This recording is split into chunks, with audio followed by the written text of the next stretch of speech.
Hello, dear YouTube viewers, I hope you're doing well. Okay, so let's start our video.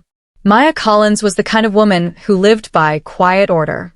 Everything in her house had a place. The color-coded bookshelf, the coffee mugs lined up by shade, even the way her curtains caught the morning light.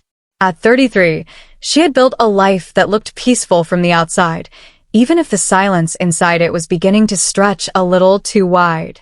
Ethan, her husband of 7 years, filled that silence with laughter that had once made her feel alive. Lately, though, that laughter felt distant, aimed elsewhere. He had become restless, always traveling for work, always with another project that required late-night phone calls. Sometimes he came home smelling faintly of cologne that wasn't his, or carrying receipts from restaurants she'd never heard of. When Maya asked, he'd shrug, say something about client dinners, and kiss her forehead. She wanted to believe him. She'd always wanted to believe the best in people, especially in Ethan. Her sister Chloe had started visiting often in the past few months. She was 28, vibrant and impulsive, the kind of person who filled a room with noise. Maya adored her, at least she used to. There had always been a spark of competition between them, but Maya never imagined it could grow into something dangerous. When Chloe and Ethan laughed together, it was louder than when Maya was around. She told herself she was being paranoid. After all, they were family. That Saturday morning began like any other. Ethan was leaving for another conference in Vegas. He rushed around, checking his watch, tossing shirts into his suitcase. Maya moved quietly beside him, packing sandwiches for the flight, slipping a note inside his bag. "Don't forget me too much." She smiled as she said it, not realizing how bitter those words would sound in a week. When the taxi pulled up, Ethan kissed her cheek and promised to call that night. She watched him leave, the car shrinking down the street until it disappeared behind the maple trees. Then she turned back inside, opened her planner, and started sketching ideas for their anniversary dinner. Candles, pasta, maybe wine by the balcony. The house was too quiet, but she didn't mind. She turned on some soft music, dragged the couch to a new corner, and painted over an old wall she'd been meaning to refresh. She hummed as she worked, content in her small world, unaware that somewhere in Vegas, her world was already burning. The laundry basket sat beside her, warm clothes smelling faintly of detergent and sunlight. Maya folded each shirt with the same precision she applied to her work, neat lines, perfect symmetry. The small order she clung to in a world that felt increasingly unpredictable. The hum of the washing machine was the only sound in the room when her phone buzzed on the table. She reached for it absently, expecting a message from a client or maybe her mother. It was Ethan. She unlocked the screen without thinking, and there it was, a single text that didn't fit the rhythm of any reality she knew. "Just married your sister. You're pathetic, by the way." No context. No follow-up, not even the decency of an explanation or a joke emoji to soften the cruelty. Just 7 words that detonated inside her chest. For a moment, she forgot how to breathe. Her hands froze above the folded shirts. She stared at the message, rereading it again and again, as if the letters might rearrange themselves into something else, a lie, a mistake, anything but what it was. Her heart began to race, but her mind went eerily still. The silence felt heavier than sound. She opened Instagram, fingers trembling. The first story at the top of her feed belonged to Chloe. The video played automatically. A glittering Vegas chapel, white dress, Ethan's arm wrapped around her sister's waist, both laughing beneath neon lights. The caption sparkled with irony. "Forever starts here ring." Maya stared until the loop restarted. Then she closed the app, placed her phone gently on the table, and whispered to no one, "Nice move." She typed it back to him, the same words, then turned off her phone and laid it face down. And she kept folding, slowly, deliberately, as if that small act of order could hold her together while the rest of her world quietly collapsed. By evening, her phone wouldn't stop ringing. The first call came from her mother, voice trembling, layered with disbelief and worry. "Maya, is it true? Did Ethan really?" Maya cut her off before she could finish. "I don't want to talk about it, Mom."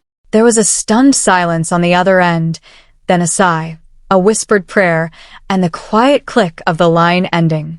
Not long after, her father called, angry, protective, ready to declare war. "I'm cutting Chloe off. I mean it. She's done with this family if she thinks she can do that to you." But Maya's voice was steady, almost detached. "Don't bother, Dad. Let them have each other. They deserve it." The house was silent again. Outside, the evening light turned amber, soft and deceptive, like nothing had changed. But inside, everything had. By nightfall, everyone knew. Family, friends, even her coworkers who texted vague condolences. "Stay strong, Red Heart. You don't deserve this." Neighbors whispered on the street. Pity filled the air like a bad perfume. Everyone expected her to break down. She didn't. Instead, Maya went to work, quietly, efficiently. She opened folders, printed bank statements, sorted property documents, and saved screenshots of messages. She contacted a divorce lawyer the next morning, speaking in the same calm tone she used when discussing a project deadline. That night, Ethan called. "You're overreacting," he said, his voice casual, almost defensive. "It's love, Maya. You'll understand someday." She waited for him to finish, then said evenly, "You mistook excitement for love. That's not my problem anymore." And she hung up. Before going to bed, she gathered the decorations she'd bought for their anniversary, ribbons, candles, a card that said, "Forever you and me." She lit a match and watched them burn in the sink, the smoke curling upward like a final goodbye she didn't need to say aloud. Weeks slipped by, and the story of Ethan and Chloe's impulsive Vegas wedding spread faster than wildfire. What started as a scandal whispered behind closed doors soon turned into public gossip. The revelation hit hard. Their so-called marriage wasn't even legal. Ethan had never finalized the divorce papers with Maya. In the eyes of the law, she was still his wife, and Chloe was nothing more than a mistress in a white dress. The internet had no mercy. Chloe flooded her social media with honeymoon photos, cocktails, poolside selfies, glittering Vegas lights, desperate to prove her new happiness. But the comments told another story. Homewrecker. Your own sister? What kind of woman does this?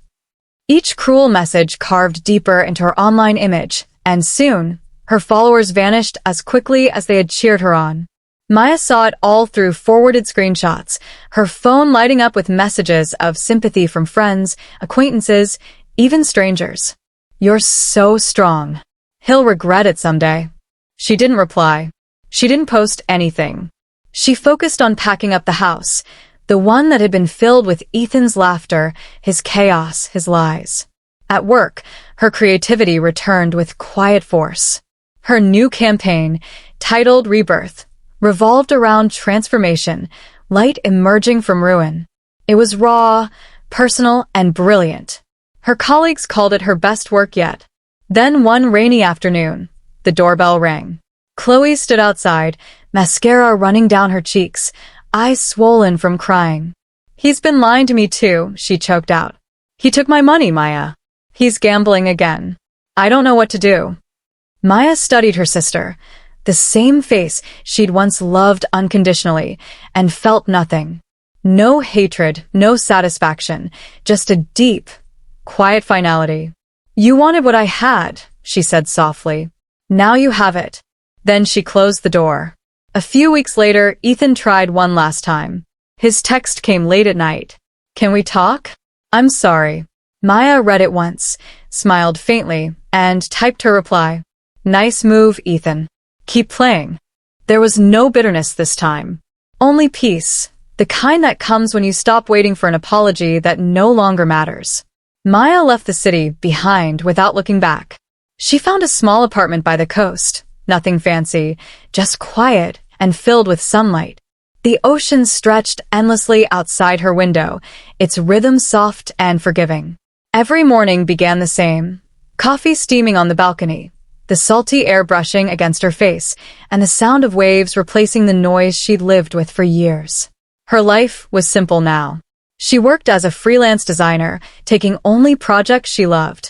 In the evenings, she walked barefoot along the shore, collecting shells and fragments of driftwood.